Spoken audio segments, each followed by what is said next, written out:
Om Asato Ma Sadgamaya Tamaso Ma Jyotirgamaya Mrityurma Amritam Gamaya.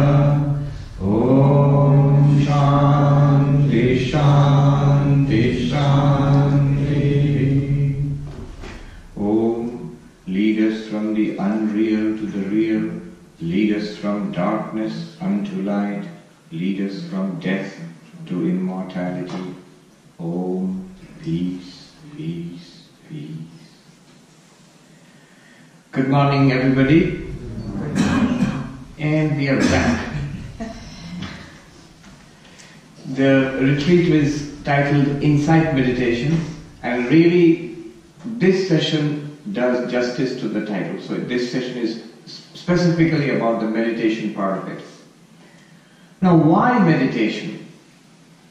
If you look at the classic manual of meditation, the Patanjali Yoga Sutras, there meditation is defined as the calmness, the absolute calmness of the mind.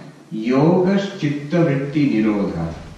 If you translate that, it means yoga is the cessation of the modifications of the mind. By modifications of the mind, what is meant is all that we think and feel and perceive, if all that is calmed down, then that is meditation. The whole of the process of meditation works towards this absolute calmness of the mind. Why would you want to do that? Sounds boring. The purpose is given in the third sutra. Tada drashtu swarupe avasthanam. Then the self, you, yourself, what we truly are, is appreciated, is grasped in its real nature. So, Swami Vivekananda explaining this sutra, he gives the example of a lake. The lake is the mind. And when all the waves and ripples in the lake have ceased, and the lake is quite still, and the water is clear, two conditions apply.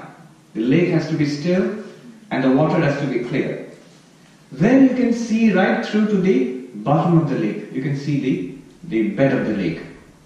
Similarly, when the mind is absolutely calm and pure, clear and still. So clear means the clarity of the mind is the purity of the mind, and absolutely calm, then the self, what you are, we are pure awareness according to the yoga philosophy. Purusha, or the real self, is pure awareness, pure consciousness. That is grasped, that we realize, oh, that's what I am. Otherwise, what happens? What happens at other times? At other times, when the mind stuff breaks out into waves, the lake of the mind breaks out into waves, when the self becomes clouded, obscured by that and identified with that. So the fourth sutra says, Vritti Sarupyam Itaratra. At other times, the self, pure consciousness, what you are, becomes identified with the modifications of the mind. It sounds abstract and philosophical. Actually, it's not. It's something that we experience all the time. There's a modification in the mind, anger. Our experience is, I am angry. There's a modification of the mind, that maybe greed, or I want this. The result is, I am that which wants. So the modifications of the mind and you, the self, you and your mind become one. And therefore what you are in yourself is not appreciated. So that's how Patanjali Yoga looks at meditation. Therefore the necessity of calming down the mind, so that you can see what you truly are. And if you ask, what's the point of seeing what I truly am? The whole problem of life is solved there. All the problems of life are because we do not know what we truly are. And the claim is, if only you would know yourselves as you truly are, all the problems of your life would be solved. Solved in the sense, in an absolute sense. Not that your mortgage will be paid off and your phone will be replaced by the latest iPhone. No, not that sense. You would transcend these problems. The world will remain as it is. This is not what we are going to talk about. The path of Advaita profoundly disagrees with this approach. Why? As we realized yesterday, we had 2 sessions, and the insight that we gleaned from these sessions.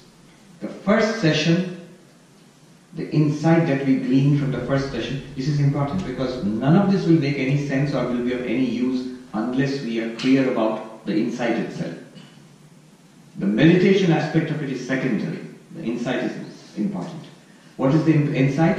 The first insight we gleaned from it was, I am pure awareness. I am not the body and mind. The body and mind is that which I am aware of. The world is that which I am aware of through the body and mind. But I am neither body nor mind nor the world. So this is the first step. And this sounds a lot like, you might say this sounds exactly like what yoga said. I am pure awareness apart from the mind, and hence calm down the mind so that you can see yourself as pure awareness. But wait, this insight, as we saw last time, yesterday, is not the conclusion, is not the end of the teaching. The end of the teaching is the second insight. This pure awareness I am is limitless. What do you mean limitless? And doesn't the yogi also say I am limitless consciousness? True, the yogi says I am limitless consciousness, and then the very next step stumbles profoundly. The moment he says I am limitless awareness, I must realize that, and I am not this world. Meaning thereby, there is a world apart from the limitless awareness. Prakriti and Purusha, consciousness and matter.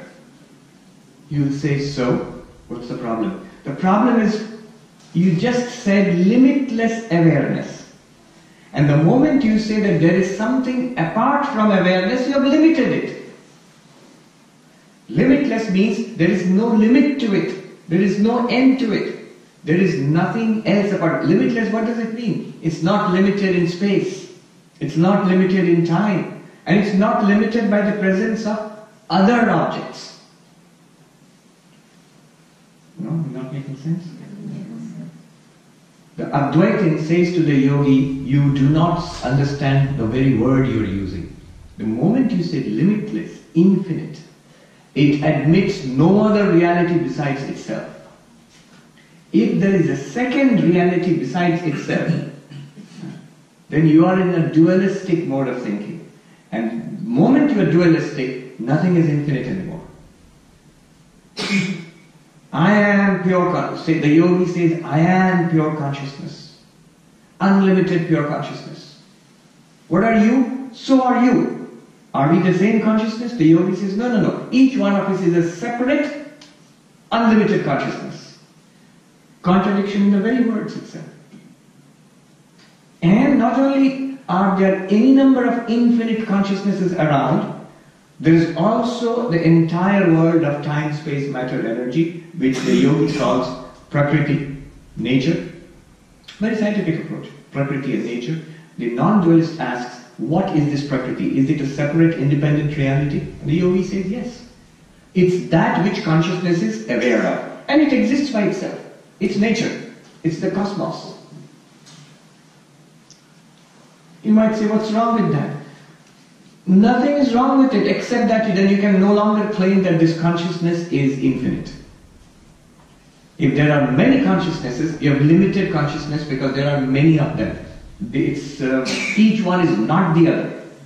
And apart from consciousness, there is non-conscious matter, energy, time, space. Again, there is something, not only something, lots of something, which is not this consciousness. Do you appreciate this point? How the position of the Sankhyan, of the yogi, is deeply, fundamentally self-contradictory. No? Yes.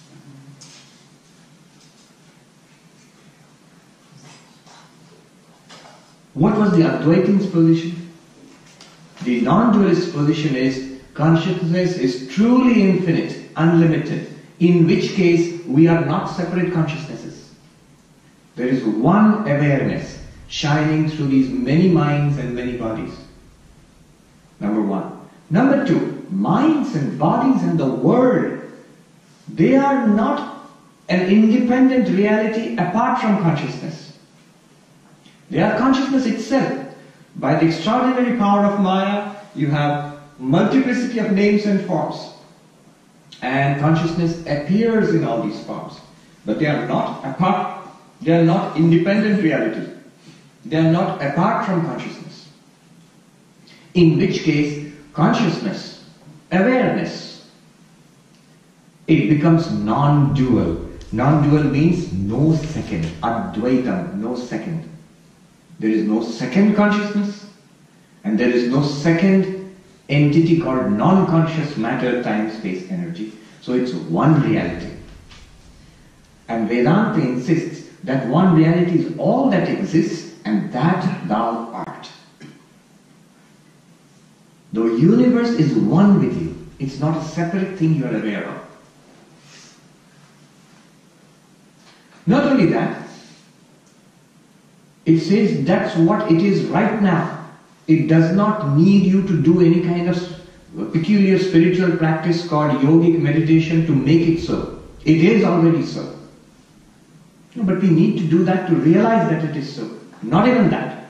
Advaita says, again you are mistaken. The problem is not the restlessness of the mind, the waves in the lake of the mind obscuring the Atman. No, no, no. The problem is ignorance, not knowing what you are. Tell me, let's take the lake and the mind example. You are the water, and the mind. Let's call it. Let's take this example. The lake itself, the water is a reality. Now, when the lake is in motion, waves, thoughts, feelings, emotions, ideas. If the lake is in motion, there are waves and ripples. Are the waves and ripples water or not? Yes. The lake in motion is water. The lake absolutely still is also water. Absolutely. The point is not to make the waves still. The point is to realize that you are that water. And to realize that the ignorance that I am not the water, that has to be removed. And that is removed by knowledge, insight. And that insight is developed by hearing, reflecting, meditating. Hearing and reflecting is what we did yesterday, and now comes the subject of meditating. Now notice immediately, in the Sankhya Yoga pattern, meditation means calming the mind so that the truth becomes evident. That's a model. The problem is the movement of the mind.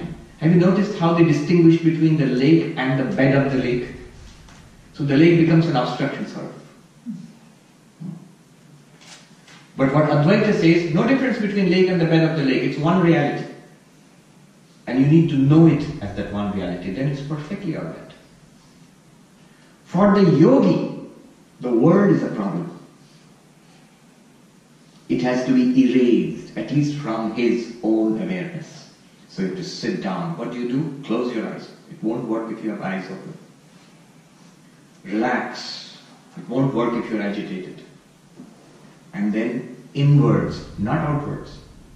Outwards is world and distraction and samsara. Inwards is peace and calmness. Sounds great. Advaita says you are making a fatal error. What have you done? One teacher in the Himalayas, he put it this way. He said, you have locked up your beloved in the jail of samadhi. लो अपने प्यारे को समाधि के कारागार में बंद कर दिया. Your beloved exists only in the jail of samadhi. Outside samadhi, nothing. Trouble. Of course, I'm oversimplifying the yogic position or Sankhyan position, but I'm doing it. They're absolutely right. It works. But I'm doing it just to make this what we're going to do today more clear. Otherwise it will not make much sense. What does the Advaitin say then? What needs to be done?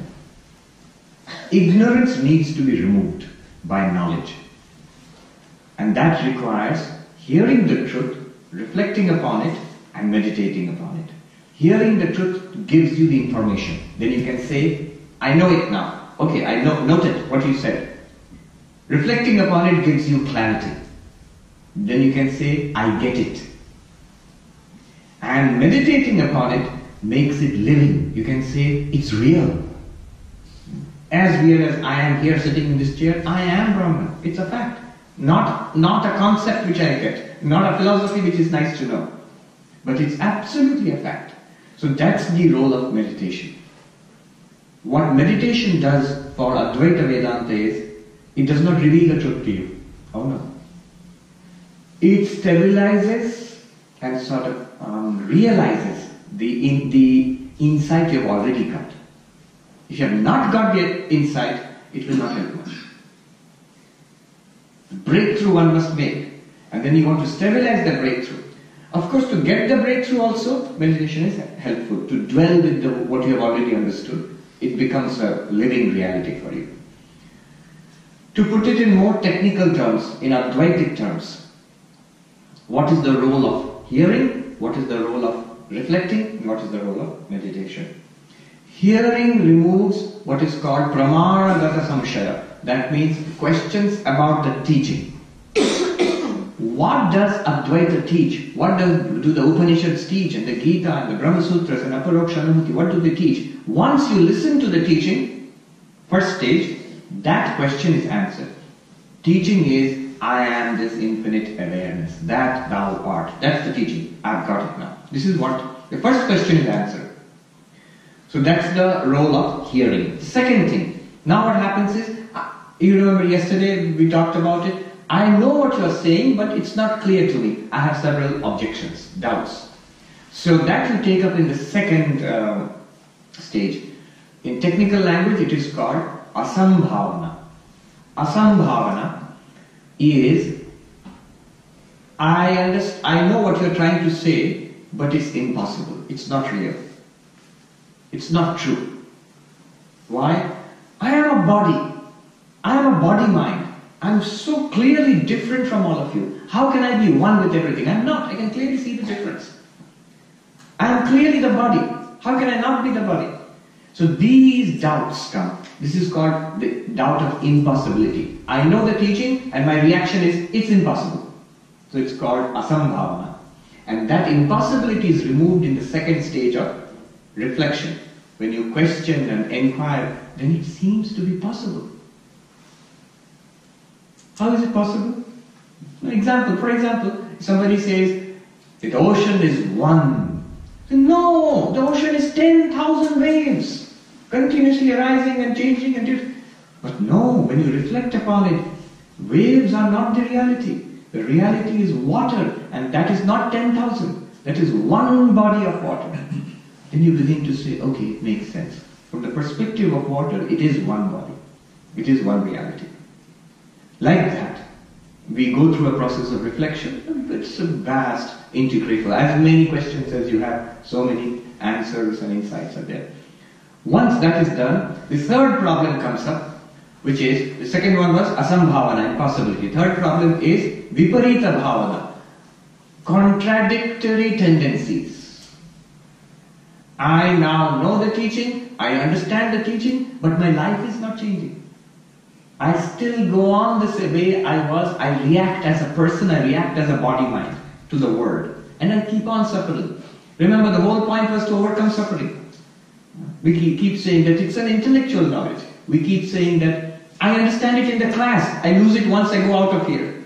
So this is the third stage. Viparita bhavana means contradictory tendencies. I understand that I am pure awareness, but I behave as if I am the body and mind. So this is the third stage. That one is removed by meditation. That one is removed by meditation. These contradictory tendencies. So meditation helps me to assimilate and practicalize operationalize, they say weaponize the insight you have got to deploy it in your life. In fact, one of the teachers, he used the term weaponize. In the Himalayas, I was learning Ashtavakra from him. He said, he was teaching the Ashtavakra, and we were monks were sitting around him. Once in a while, he would teach very well, but once in a while he would close the book and look pensively out into the Ganga, the river flowing by. Then you know the real gems are coming. Something has occurred to the old man, he's going to tell us. So one day he did that, and he looked, and then he said, "Oh monks, these teachings are weapons. You go out and you're attacked by the enemies of lust and greed and anger and prejudice and hate and misery and weakness. And you are equipped with swords and shields. Why don't you fight those enemies? You get a slap and come back weeping." In Hindi it's even more pungent what he said. I tell you in Hindi. This is exactly what he said, but I'll be telling you the original words now. He said, "Mahatma ji, ye shastra hai, astra hai, these are weapons.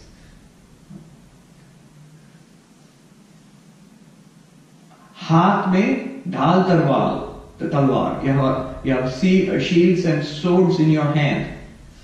और दुश्मन से 2 थप्पड़ खा के रोते आ गया, क्या मजा है Mahatma ji? And you get 2 slaps from the enemy and come back weeping. What's the fun in that? Oh monks, you are equipped. So this, how to deploy this in our day-to-day life? This is the approach. Alright, now with this background, I will go into the actual teaching of meditation. Many Vedantic texts towards the end have a section on Vedantic meditation. So this meditation is different from the yogic meditation. The yogic meditation, which is basically the classic model of meditation for all forms of meditation. In all forms of meditation, what do? They're forms of mind control. This is not mind control. This is, let's put it this way, being centered in reality. All meditations are mind-centered practices. You repeat a mantra. You visualize a deity. Look, you can't keep thinking about a dozen different things. You have to visualize the deity. You can't keep thinking about many different things. You have to repeat the mantra. So bring it back again and again to the thing which you're supposed to do with your mind. That's meditation. Or in another form of meditation, not a specific thing, but a global alertness, awakeness. So some forms of vipassana aim at that. Where you follow the breath for some time and you're supposed to be aware of the breath, but then you become alert and awake and aware, and you're aware of what's going on. That's another kind of meditation. But Vedanta, this is not like any of them. This is quite different from them. So we'll see how. Every book has a little bit of Vedantic meditation in that. This book especially deals with the subject deeply and also in a very interesting and I would even say mischievous way. What it does is, Shankaracharya, what he does is, he takes the terms from yoga, the actual yoga practices, he borrows them from yoga and he subverts the meaning of each of them. As if to show the difference between Vedantic meditation and yogic meditation. Why does he do that? Is he attacking yoga? No, because at the very end, he says yogic meditation is very useful, not only for yoga, it's very useful for Vedanta also. After all, a calm and focused mind is useful for anything, for learning anything. If you go to a class and you're learning history or physics, you can't learn if you're texting all the time or on Facebook all the time. You can't. So you have to be focused there. Similarly, even in Vedanta, you need to be calm and focused. It won't do if your mind is wandering here and there. So yogic meditation, he says, is absolutely a good groundwork, preliminary for Vedanta. But Vedantic meditation is something different. So what he does is this. He takes 15 practices from yoga, 15 practices, and changes the meaning of each practice. What are the 15 practices? This he does from verse number 101. 100, from verse number 100 onwards to 100 to till more or less the very end. you can say. He discusses meditation. The end is 144. In between 2 or 3 other subjects come up.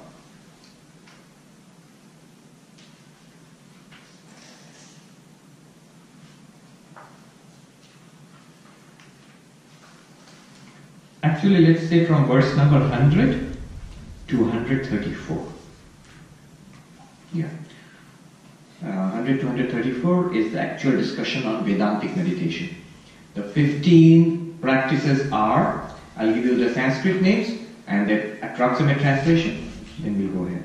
What are the 15 practices which he takes from yoga and transmutes into Advaitic or non-dualistic meditation? Yama. Yama means moral practices. Niyama means moral disciplines. You know Ashtanga Yoga from Patanjali Yoga? So the 8 practices there are 8 limbs of yoga in Patanjali. Yama, moral practices. Niyama, the moral disciplines. Then asana, how to sit. You say, I have to learn how to sit. Oh, there's lots to learn how to sit.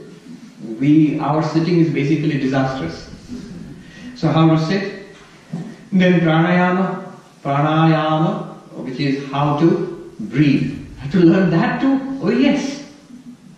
In fact, BK's anger, when he came to teach Hatha Yoga here, in his early days, he notes that the Westerners who would walk into my studio, I noticed something startling about them. They were hardly breathing.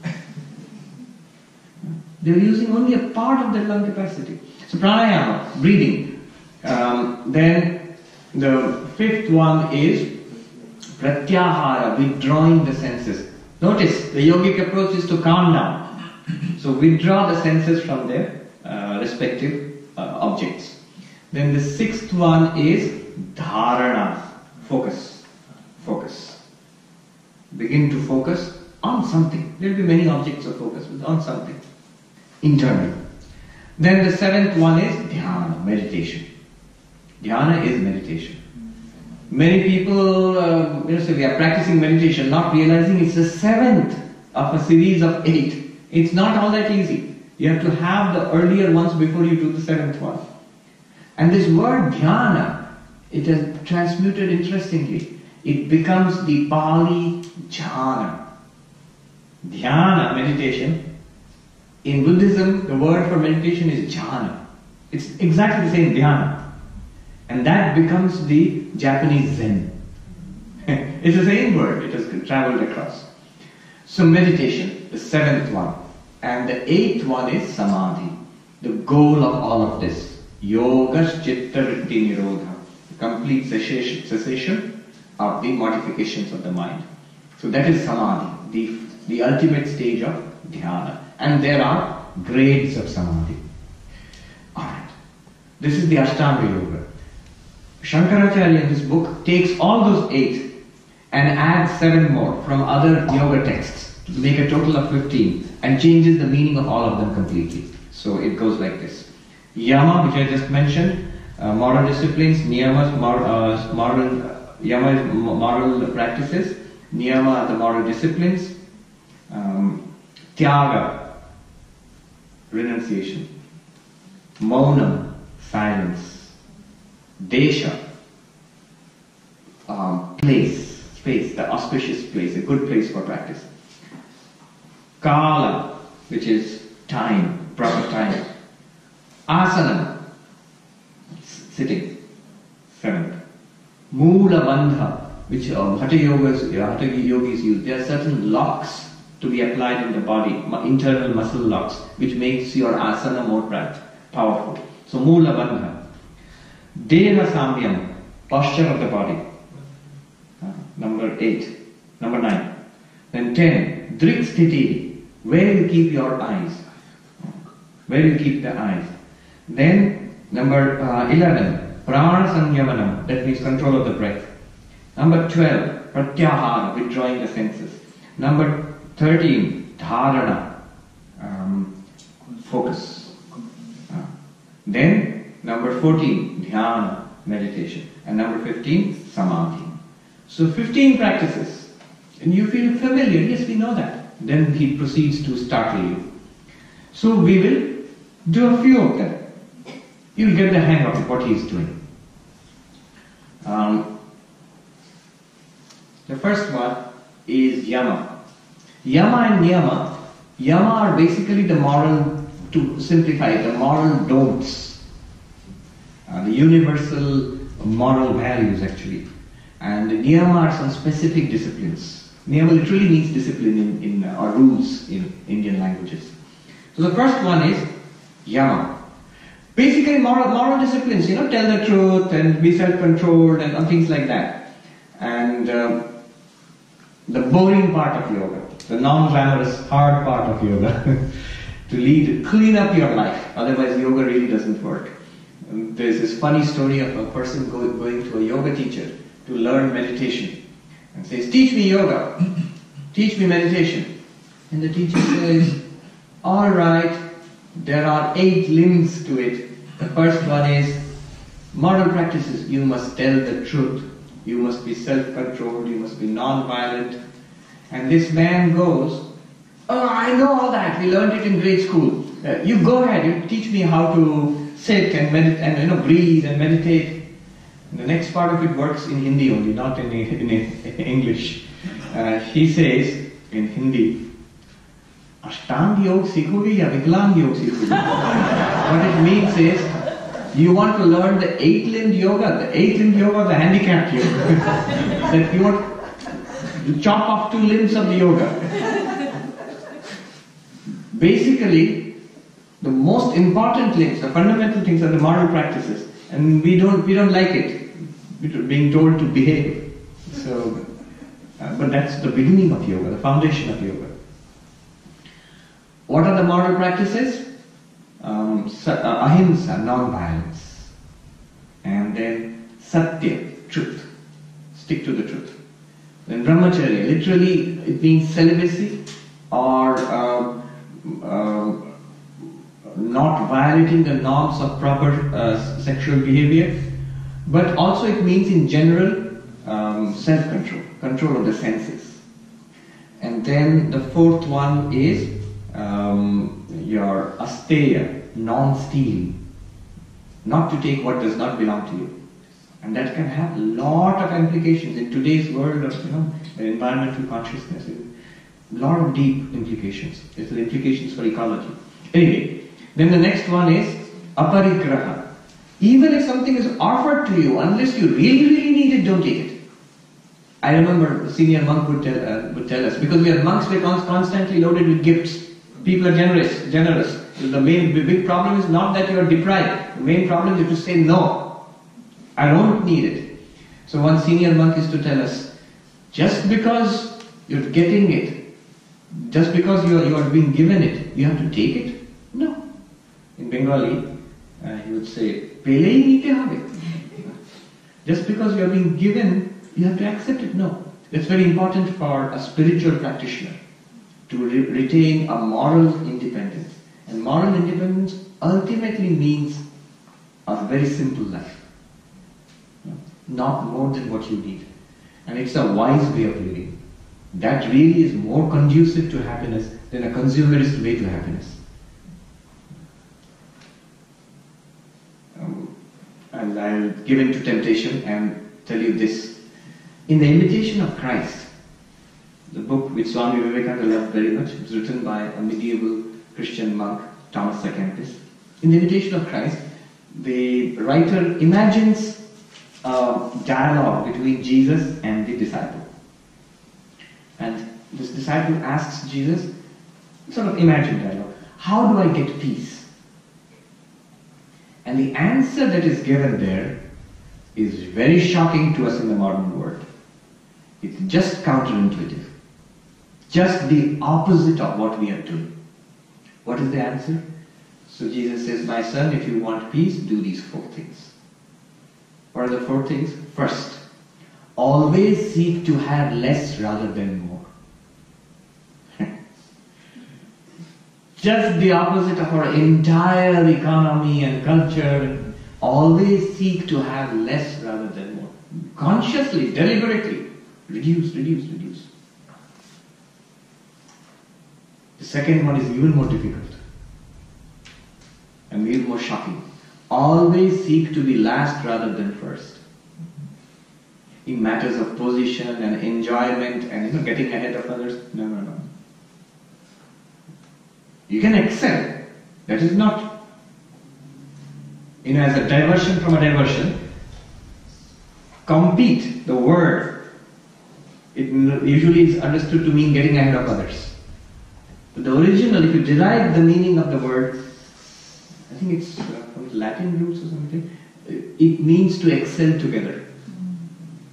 Calm is always together, not get ahead of the other. Because the other one is running, I have to run faster. He's helping me to excel. That is the meaning of compete. So, always seek to be last rather than first, not to go ahead of others in everything. And then, this is the second one. The third one, even more difficult. Always seek to do the will of the other rather than your own will. What an amazing thing to say. In all things we feel that we must get our way. Now, we have been slighted, insulted, put down. I must force my way through. And the last one is most important, the fourth one. In all things seek to know and accept the will of God. Whatever happens to you in life. So this is the way to peace. Now, how did this come? Aparigraha, non-acceptance of unnecessary things. So always seek to have less rather than more. Anyway, no wonder we do not have peace. If you see, the gospel of our time says, always seek to have more rather than less. Always seek to be first rather than... What you teach the kids? So always seek to be first rather than... Certainly not last, not even second. Always seek to be first rather than second. Then the third one, always seek to have your way. My will be done. And then the last one is God's will. God doesn't exist. What God's will? So, no wonder we don't have peace. Just the opposite of what it says. Anyway, aparigraha. These are the moral practices. Back to yogic and Vedantic meditation. And this is what we must practice as a preparation for meditation. What does Shankaracharya say?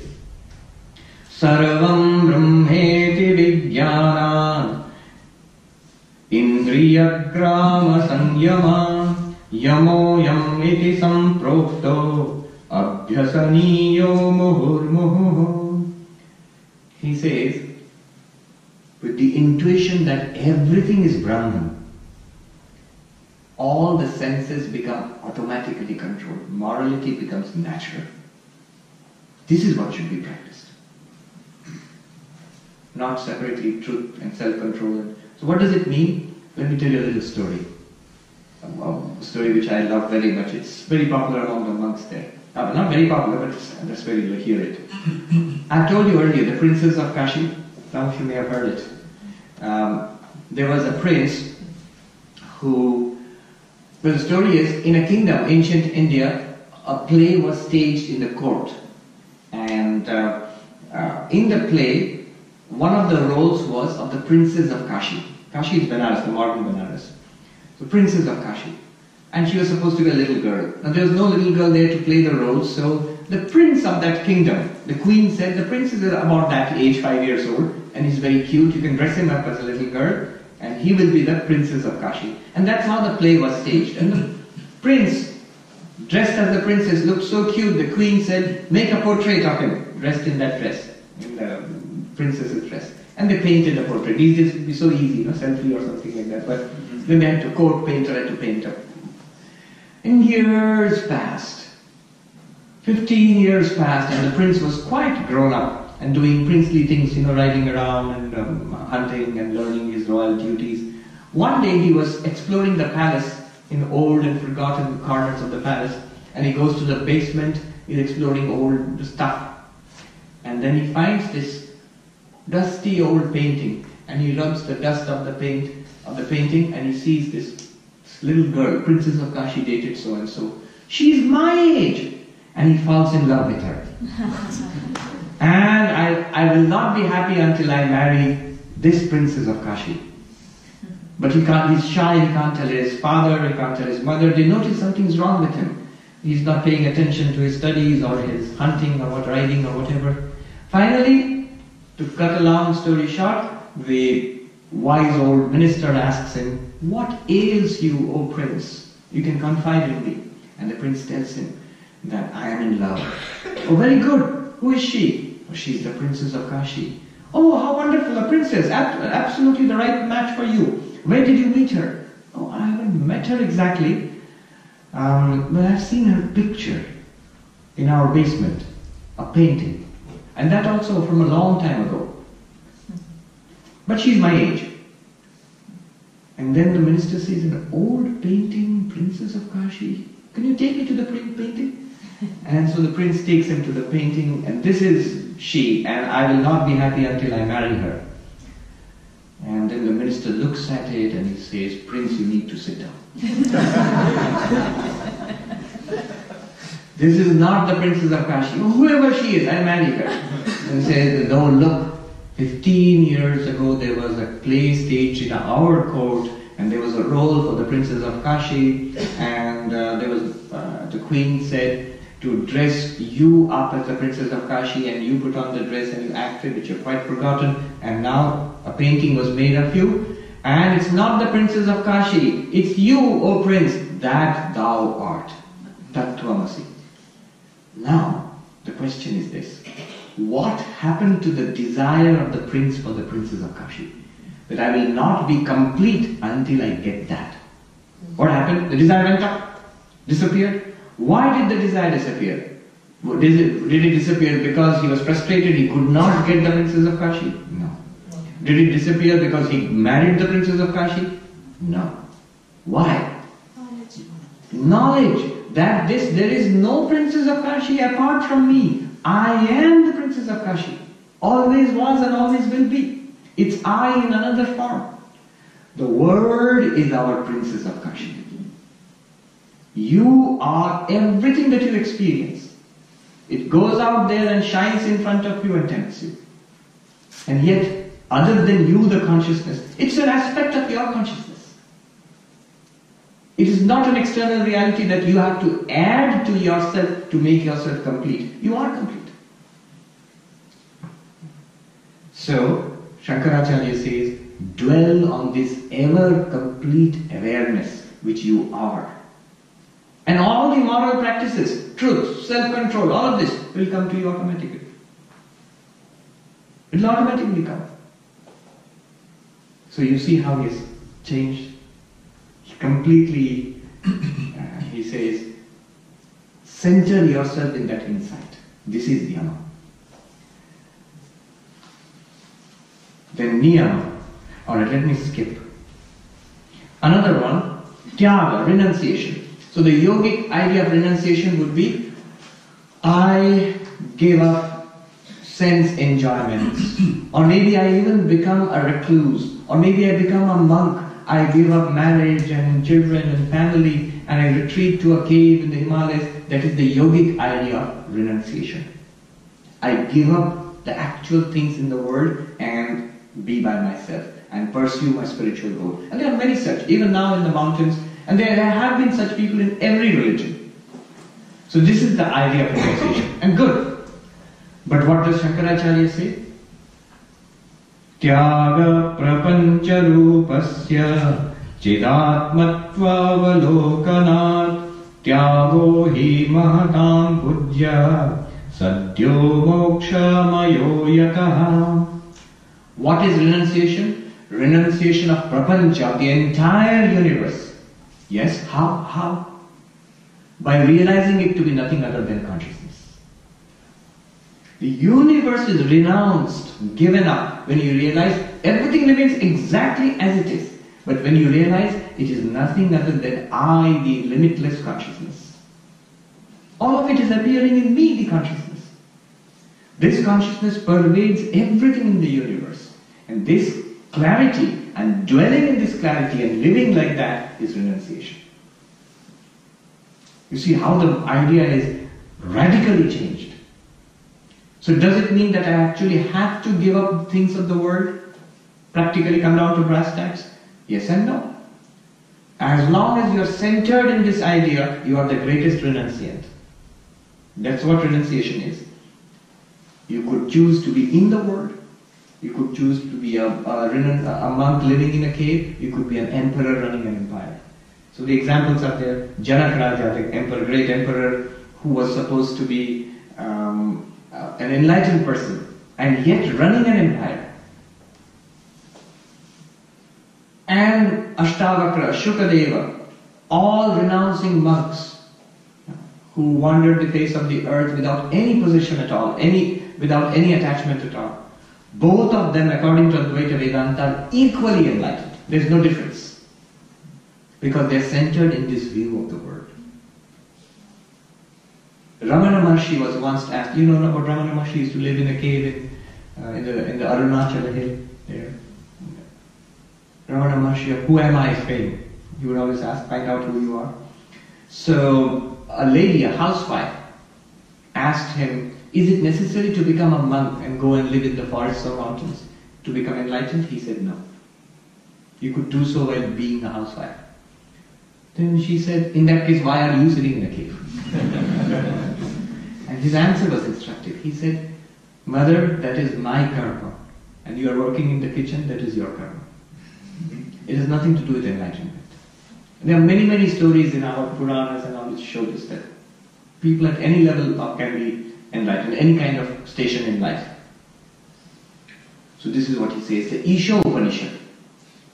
Isha Vasyam Idam Sarvam Yatkincha Jagatyam Jagat. The first line is extraordinarily powerful.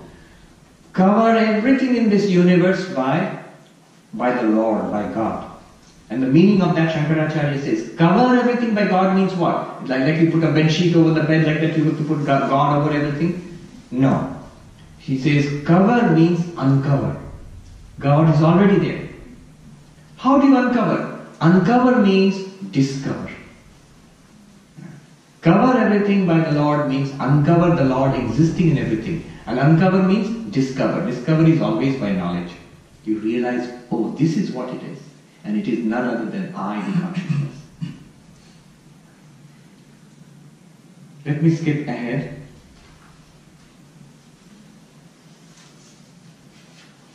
Alright, let me take the next one. Silence. Practice of silence. Maunam. The yogic practice, in each case I am telling you the yogic original meaning, the yogic meaning, and what Shankaracharya has done, what mischief he has played. So the original yogic meaning of silence is a lot of energy is wasted in talking. You might be thinking, look who's talking. I know, because I give talks, I know how exhausting it can be. A lot of energy is wasted. So we have to be careful how we use the tongue, the organ of speech. The tongue is the sense organ of taste, it is also the organ of speech. How you use, a lot of nervous energy is wasted there. So the yogis recommend that silence is a practice. Maunam means silence, not to speak. Silence of the body, silence of the speech, silence of the mind. One yoga teacher in the Himalayas, his method might not be very appropriate to modern America, but very effective. He sounds more like a drill sergeant than a yoga teacher. He barks at the people sitting on the mat, like he says, don't move, they don't go. Don't speak, don't think. In Hindi, he would instruct in Hindi. Hilo mat, bolo mat, socho mat. Good actually. So that is maunam. That is the second one is don't speak. And the speaking is not just of the tongue, it's of the mind. The mind is chattering. The mind is chattering.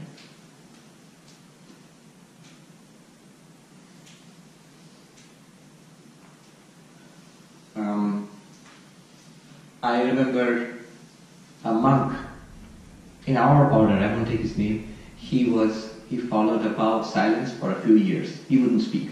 But he would communicate with sign language. So what he had to explain was with sign language. And other monks had a royal time with him because they would hurl an insult at him then at breakfast time. He speaks with outsiders. He doesn't speak with the monks. That's all he does. And that monk is vehemently denying it. No, no, no, like that. And this monk doesn't look at him, starts eating, you know. And to his fury, because his communication won't work until you look at him. But the interesting thing is, this kind of forced practice, you can see the negative effect of it. One night I shared a room with him in one of our ashrams. He was visiting, so they gave us a guest room. I didn't know that he was, that's the first time I met him. And he was under the vow of silence. Now he's not. At that time he was. He went to sleep at night, I went to sleep the next bed. All night long he chatted away. He was talking in his sleep all night long. Mumbling something or the other. And next day in the morning when I woke up and I told him, Swami, you are talking in your sleep at night, all the time. And he goes, oh, me? No. Denial. But it just shows, if you force it, the mind is not going to take it. So the mind is going to express itself in other ways. A much better practice, Mahatma Gandhi used to keep silent one day in a week. Ranganathananda used to keep silent one day. He was a very great orator, and so he'd keep silent one day in a week. I should start. Now, what does Shankaracharya say? What is silence?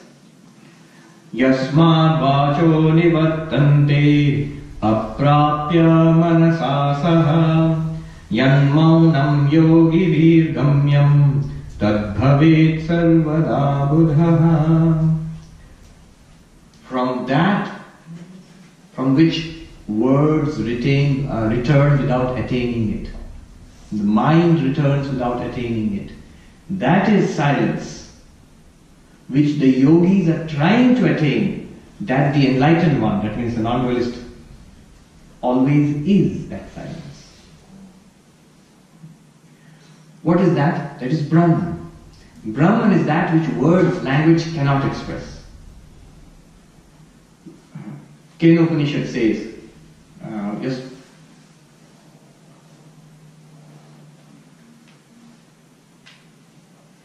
Yad vacham anabhyuditam yasmad vak abhyudyate. That which the language cannot express, but by which language itself is manifested. What is that? Consciousness. Language cannot refer to it, it can only point to it, the pointers which we discussed yesterday. But it cannot directly express it. There are no words to express it, what you are. So that is silence. That is the real silence, because language cannot express it. Even thoughts cannot express it, cannot grasp it. So the beautiful phrase is, from which words along with thoughts return without attaining it. That is silence with a capital S. What is that silence? It's you. It is pure awareness. And he says, yogis are trying to attain it. And the non-dualist, let alone attaining it, is always that silence. You are it. You are not being silent. You are silence. Yeah. And Shankaracharya goes on. I will not read the whole thing. The end of it he says, Gira maunam tu balanam prayuktam brahmavadibhi. By the masters of Vedanta, the teachers of Vedanta, they say the silence of the words which are practiced by the yogis, that is the silence to be practiced by children. It's for children. Balanam is for beginners. He says, it's not unimportant, it's important. It's important like if you enter a kindergarten or a grade 1 classroom and everybody is yelling and you say, quiet! And the kids go quiet for a moment. That much is the use of the physical silence. It's necessary, otherwise no learning will be there. Remember, Shankaracharya is not criticizing all of this. At the end he will say, all of these practices in the yogic sense are very valuable. You must have that groundwork before you can actually think of realizing this higher form of practice. So he says that. One more we will do. There are 15. But now you're beginning to get the handle on this. Every practice, whatever it is, he will simply say, be centered in you, the pure awareness. That is that practice. Sitting is that practice. What is sitting? Not how to sit on a meditation mat, but when you're sitting on your real nature as Brahman. Okay. What is the vision? So there's a big question in yoga. Where do you focus your eyes? Because your eyes are wide open, you look around and you can't meditate. If you close, you fall asleep. So there's a question of where to look, how much to look. So this is a question of where to keep your vision. What will Shankaracharya say? You can say already without looking at the text. He will say keep your attention on that I am Brahman. That is vision. I quoted Jonathan Swift the day before yesterday. Gulliver's Travels. Vision. We think vision is seeing with the eyes. He says no. Vision is seeing the invisible. True vision is that it sees the invisible. That is really seeing. Then, what else? Let me give you one more. We've just got time for one more practice. Pranayama. Breath control. What is breath control? The yogic breath control is, the yogis noticed, control of the mind is not easy. The mind is subtle. In the Bhagavad Gita, Arjuna says, the meditation that you are teaching me, O Krishna, is no good. Because to control the mind is as difficult as trying to control the wind. It's so subtle and so restless and so powerful. How can you control the mind? So the yogis found an intermediate. There is something that you can control, much easier to control, and controlling that, the mind comes under control. What is that? Breath.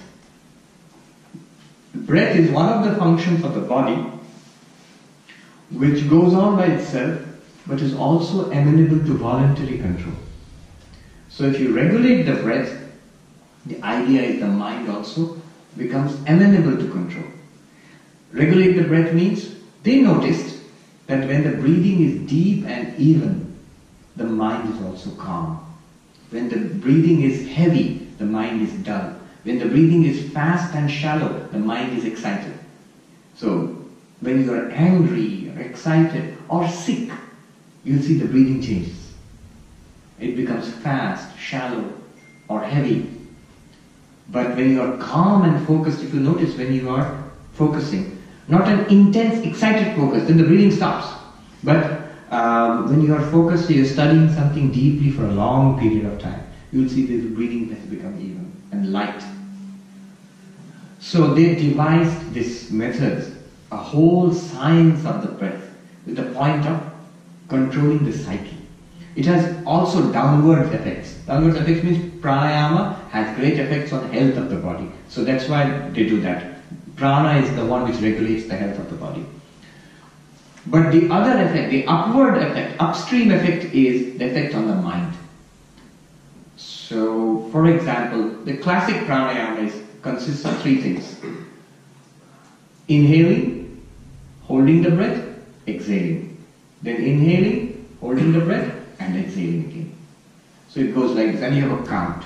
The count is, the minimum count is 4, 16, 8. So you count here, say Om for each count. So the way you do it is, you close this way. I'm not teaching the pranayama. This is not about pranayama. And then you do 4 times Om, close like this. And then 16 counts of Om, and then release 8 counts. Om. And then breathe in 16 counts, hold. Breathe in 4 counts, 16 counts, hold, and release 8 counts. So this is one pranayama, one whole cycle. And you do this 4 times, 8 times, 12 times, and so on. And then the counts also increase as you get better at it. Now, this is the yogic pranayama. What does Shankaracharya say? What is pranayama? Let's see.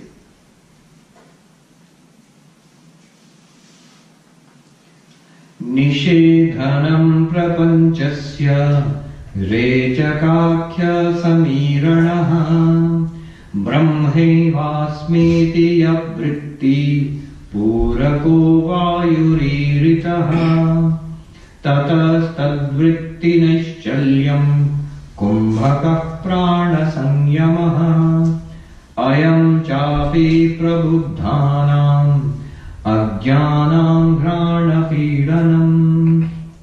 So he redefines the whole thing. He says, first you breathe out. What is breathe out? Notice the falsity of the world. Nishedhanam prapanchasya. It's not a reality out there.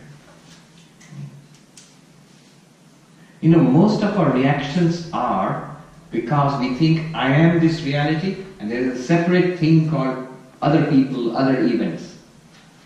But even a little bit of common sense will show you that's not so. All the people you see, all the things that happen in your life, they are coming in through the senses. All of you I am seeing. Actually, you know what I am seeing? Light is reflected from your faces, and the only thing that enters my eyes is light.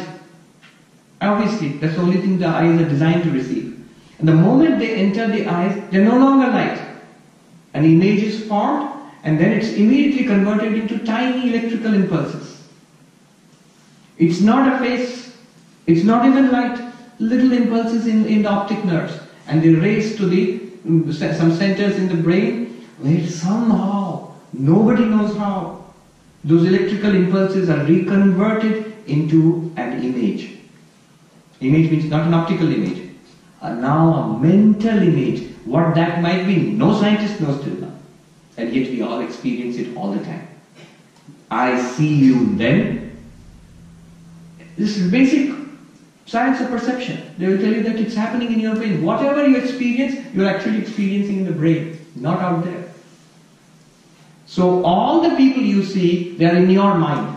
Literally. Whether they're actually out there or not is a question of philosophy.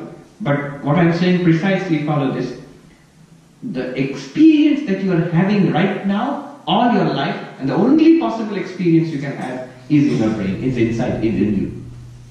It's a tautological statement. There's no way out of it. So the world is an appearance, jagat mithya. This is exhalation. Exhale the word out, breathing out. Remember, we're talking about breathing. Breathing out is breathing out the universe. There is no universe, it's only consciousness. And appearance is in consciousness. Then breathe in. Aham brahmasmi. I am Brahman. This is breathing in. I am that consciousness. Then holding the breath, stabilize there. That I am that consciousness. Then repeat. And you actually don't have to synchronize this with the breath. It is the knowledge which is being, you're stabilizing yourself in the knowledge. It really has nothing to do with the breath. This is pranayama according to Shankaracharya. And this statement has a sting in the tail.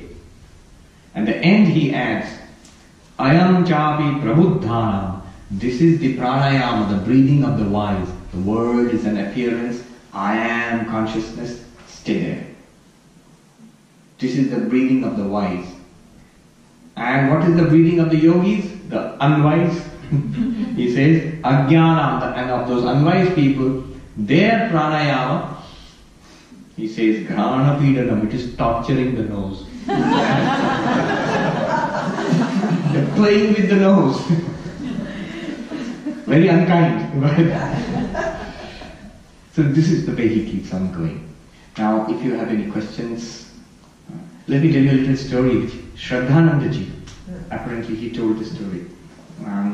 He was in India, Bimal Maharaj, and he saw Swami Subodhananda, one of the direct disciples of Sri Ramakrishna, an enlightened soul. He used to sit on the second floor of the Belur monastery next to Swami Vivekananda's room, looking out on the Ganga. And on the other side is Calcutta, the city of Calcutta. He would sit there and read on the veranda, and he would usually read the Adhyatma Ramayana. So one day, Shraddhanandaji saw this old Swami sitting up there, reading, looking up and laughing. Again reading, looking up and laughing. So he was curious. He goes up to the Swami and he says, Swami, I can't help asking, what are you reading? What are you seeing? And why are you laughing? And he says, you know, This is the book on Vedanta. What does Vedanta say? Brahman is real, the world is an appearance. So he says, when I see Jagat Mithya, the world is an appearance, I read and I look up and I see all of it. The words he uses are heaps of ashes, chai tibi, which means basically worthless. None of it is of any value or importance. And then again I read, Brahma Satyam, Brahman alone is real. And I look up and I see the same thing. He says, all of it is Sri Ramakrishna. And I burst out laughing.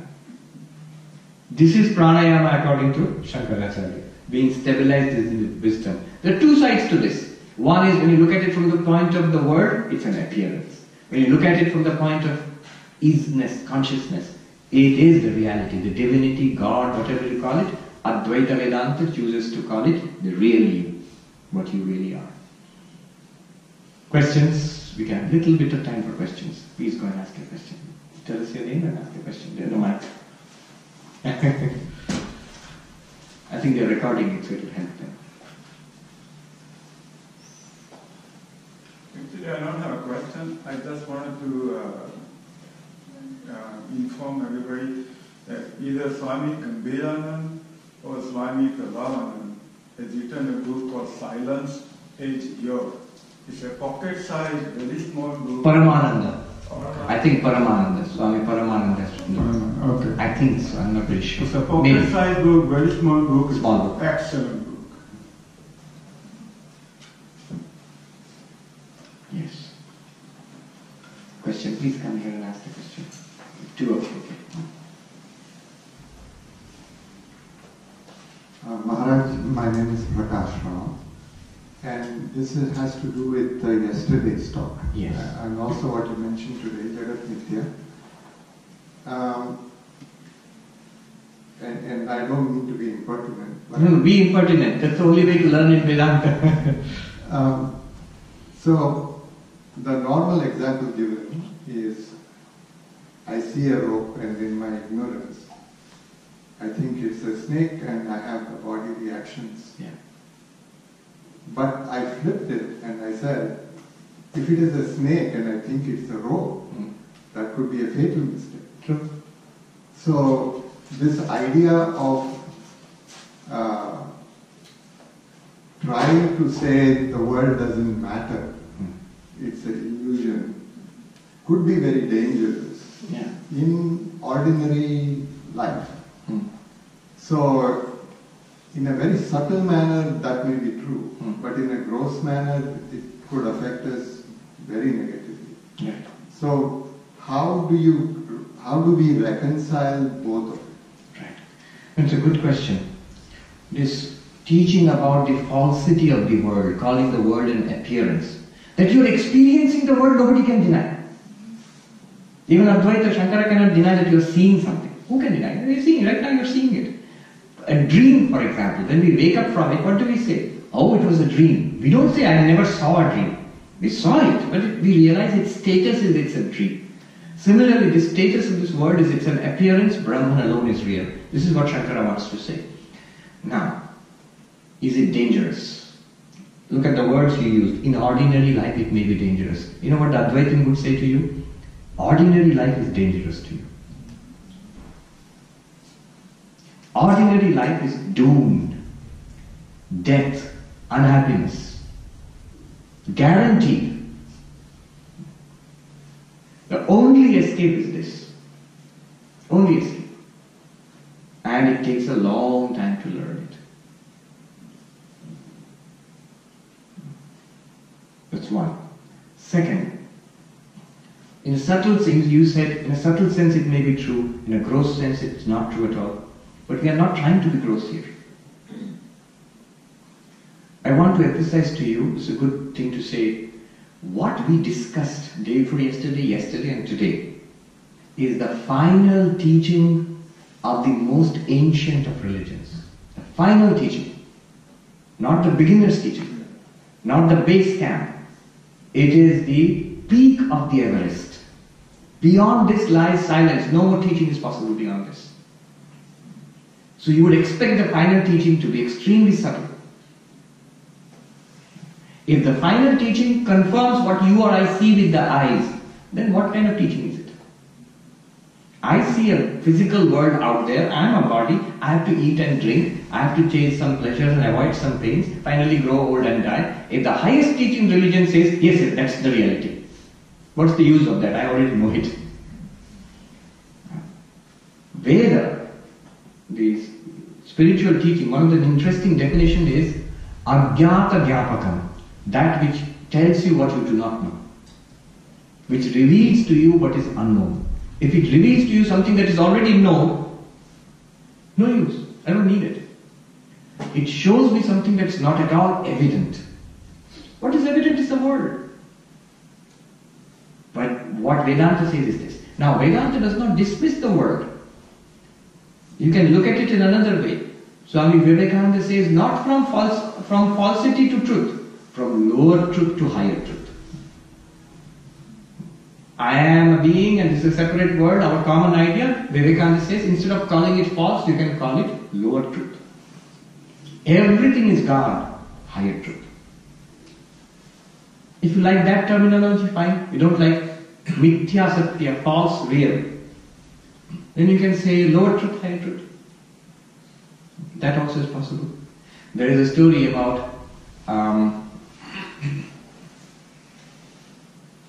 a non-dualist, a monk in the Himalayas, and a pandit who was a dualist. The word is real, he says, and it's a separate reality from us as we perceive it. Dvait in Hindi, Dvait satya hai, duality is real. So that was the debate they used to have. And this pandit, the scholar, said to the monk, Dvait satya hai, duality is real. Then the monk said, if you call yourself a pandit, tell me something new. The pandit was a little confused. What do you mean? That duality is real. Yonder cow also knows that the grass is separate from me and I have to eat the grass. If you are a pandit, tell me something new. So, I think in Hindi, पंडित हो तो कोई नई चीज बताओ, द्वैत सत्य है वो तो गौ भी जानती है. Duality is real, even the cow knows that. What extra thing have you told me? So that was the idea. But remember, this is the highest truth. There's no doubt about it.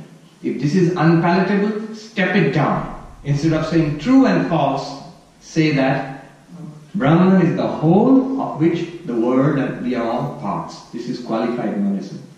Even that is too much, step it further down. There is the word, exactly as you would say it is there. You are also there as this person, and everything in the world is true. Plus add one more thing, there is something called God. That is dualistic religion, and that is the religion of the masses. Don't step it down any further. Then you come to pure materialism. There is no God whatsoever. It is just this world. So we look at, from Advaita point of view, Dvaita, Vishishta Advaita, Advaita, they see it as a hierarchy. Sri Ramakrishna did not see it as a hierarchy. He said all of them are true. But non-dualists tend to put them in a hierarchy. The ultimate truth is the peak of the Everest. Now the peak of the Everest is not a comfortable place. Vivekananda said, the ancient sages of India, they took this so high to a truth where he says, human lung can scarce breathe. You feel that if you really take it seriously, you're taking everything away from you. Right?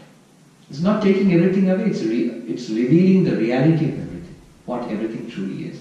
It is the way to peace. It is really the way to peace. Notice I said something, that yoga tries to avoid the word, erase the word, and go inside in samadhi. What does Vedanta try to do? Vedanta is not against the experience of the world. Vedanta is not against the waves in the ocean. Let there be waves in the ocean. You recognize it as the same water. Still ocean, ocean and waves, exactly the same thing. Sri Ramakrishna used to call it Vijnana. This is what Advaita Vedanta wants to say. Again in Hindi. I'm sorry to use so much Hindi, but I'll translate. Because the words are so powerful. Advaita व्यवहार को मिटाता नहीं है. Advaita is not against your transactional life. अद्वैत आपको व्यवहार में निर्बाध बनाता है. Advaita makes you, how would I translate nirvana? Limitless, absolutely free, absolutely, at ease in your transactional life. You're freed of the terror and tension of life. There is no death for you. What can you be afraid of? There is no other to you. Whom will you reject? Everything is you. When you see the world, it is all me. I alone appear in all these forms. When you do not see the world, you do not hanker about an unseen world. You are perfectly at peace because that same infinite reality is you, just not being expressed as a word. That infinite is always there. So this is what I want to stress. I always do not say these things, but once in a while I feel like cutting loose. And it's good to know these things. Otherwise you'll find a book like Ashtavakrana indigestible. It will be terrifying. Yes. So there was a young man at the back. I'll ask you next. Let him ask. So tell us your name. My name is Rishit. So basically, we read a lot, and we've been saying this a lot, that like it's kind of Maya, and like the soul is the only thing that's real, Brahmans that's real.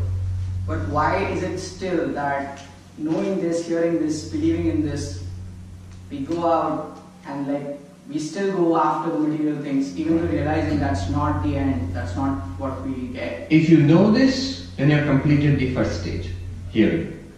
If you believe it, if you're clear about it, then you have completed the second stage.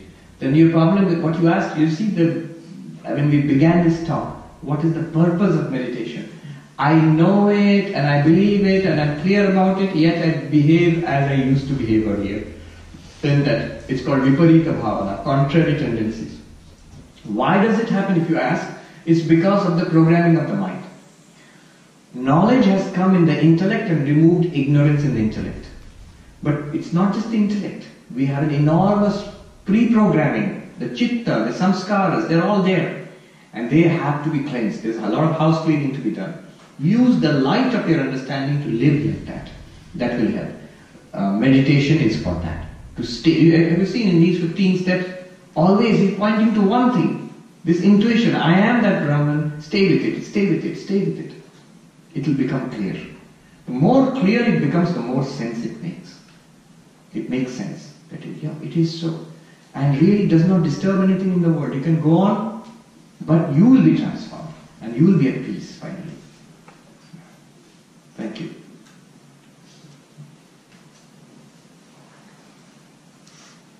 Tell us your name. My name is Swami. My name is Shilpa Sharma. And my question is this just the understanding or the knowledge that I'm Brahman, or is it really an experience? A direct answer to your question would be, it is an experience. But, again, there's a qualifier. It's not a new experience. When you get that experience, it will be like, I always was this. This was always there. How come I never saw it? It is continuously available to me. Why the language of experience has to be carefully dealt with? There are a variety of mystical experiences. Visions of God in different forms, visions of holy people, visions of light and sound, very elevating, sublime, but they are specific experiences. They are not the experience of drinking coffee and going out shopping. That's very different. Those mystical experiences, very few people have them, and they are very valuable. They are life transforming. And if you have even one, you'll never forget it in your life.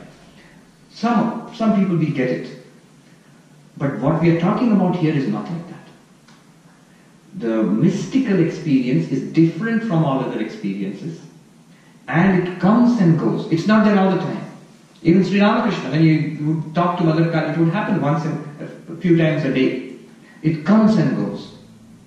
And it is distinct from other experiences. And it is rare, and it is generated in a very sattvic mind, a very spiritual mind. Once in a while you get it. And that's good.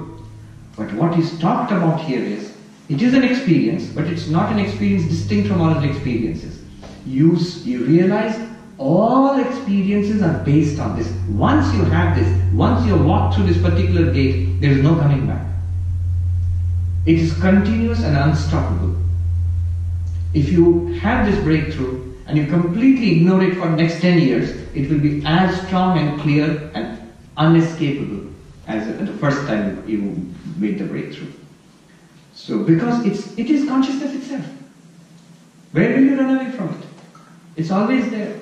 So the Kena Upanishad says, we'll end with this, the Kena Upanishad says, Pratibodha Veditam Matam Amritatvam Hivindate. In every experience, if you realize Brahman, you attain immortality. Not just in mystical experience. In mystical experiences, that's a divine experience, very good. But in every experience, taking coffee and going for shopping also, it's there.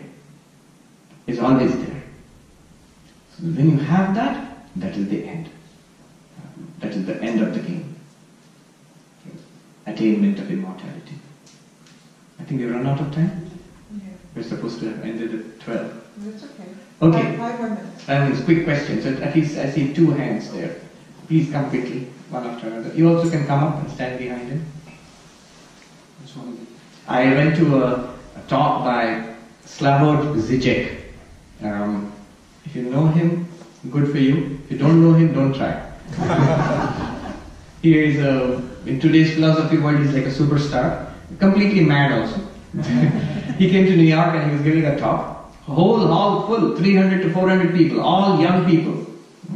Long hair, beards and backpacks and so on. So question. In the question answer session, there would be 2 microphones and long queues. And there was one guy who was not giving up the microphone. And then the manager came to say that hand it over to the next person. He said, call the cops. Now that's a dedicated questioner. He will not stop. Go ahead. So in the traditional meditation, we do like 2 times a day, and look at the picture of Swamiji or Ramakrishna and meditate on that. Now this Vedantic approach is different. Yes. So which one we should practice? How do you know? I am glad you asked this. I totally forgot to mention it. Those who are initiated with a mantra, never ever tamper with that. Do not give that up, number 1. Do not change it ever. So Guru has initiated you. That's much higher than listening to a talk or reading a book. Guru has given you a mantra, Ishta Devata. Go on practicing that. There's a term in computer science, firewall. So firewall it. No other information, nothing from outside should get into it. It is not meant to be continuously upgraded,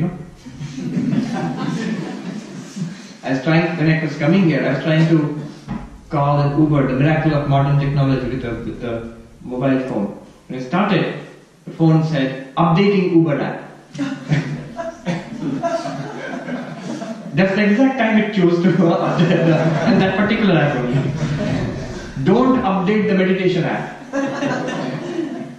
So as the Guru has given, like that, seriously, sincerely perform it. Know for certain, it is my personal belief, all this interest in Advaita, these opportunities for learning this, learning that, all these things are coming because of that little mantra Guru has given.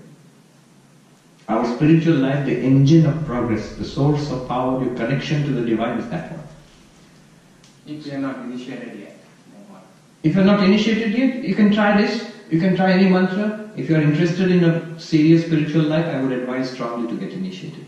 I'm not saying you have to get initiated in our tradition, but pick up basically it gives you a root in a spiritual tradition. So do get initiated. And all of these are good, helpful. That's how I approach it. Yeah. Thank you. So this is for everybody, not just for him. I know a lot of people are initiated. You are going to mess up big time if you start changing your mantra. I'm upgrading it with the latest updated insight meditation update. No, don't do that. This is separate. My name is Anand. Since we talked about the difference between yogic and Vedantic, my question is in yogic, from what I understand, there is Vivekananda Samiti is amongst the last stages, but after that there is Kaivalya. So what's the difference between Kaivalya and I guess like you said in Vedanta, the Jivan being one with Brahman? What's the difference? The moksha in Vedanta and the Kaivalya of yoga. Kaivalya of Yoga and Sankhya. I had actually asked this question to a great scholar, a Pandit. He was the president of the Howrah in Calcutta, Howrah Pandit Samaj. He is now no more. It's being recorded, so I should not say anything critical. Anyhow, but he was a good scholar. The reason is, suppose somebody says he's a scholar, he's not a spiritual man. Maybe, but because he's a scholar, he's a master of the texts. He can supply you with the information you're seeking. You're not trying to get enlightenment from him. So I asked him, I was in a talk with him, he was the president of the session, and I was one of the speakers, and because he was very old, he was 95 years old at that time, so he arrived early, and he had to sort of be helped onto the stage, and he was sitting there, and the audience had not come, and only the two speakers were there. He was there and I was there. So I leaned over and asked him, the Sankhya viewpoint, you have to yell into his ear. Sankhya viewpoint and the Advaita viewpoint, in the ultimate analysis, what difference is there? In the procedure, we know difference is there. In the philosophy, difference is there. Ultimately, where they end up, what difference is there? The Kaivalya and the Moksha also. He listened and answered. This is the sign of I'm not saying enlightened person, spiritual person, I'm just saying a good scholar. Answer was straight and to the point. Half a sentence, he said. In Bengali, he listened and he said, Drishtir Pathokko. Difference of point of view. It's enough to a person who has studied Sankhya, Yoga and Vedanta. Because of the philosophical build-up, the ultimate reality is seen in that way by Sankhya and Yoga, and it is seen in this way by Advaita. You will reach the same thing. This I am telling you as the final answer. There is a step below this where there is a disputation. The Vedantin will say, no, that's not the final thing, that's stage one, like I said yesterday. And the Sankhyan will say, no, this is the final thing, and they will quarrel with each other. But the fact is, both of you have touched. See, even the first intuition which we had yesterday, insight, I am pure consciousness, let the world be whatever it is. Have you touched, have you reached, have you grasped, let's say all within quotes, that ultimate reality or not? Yes.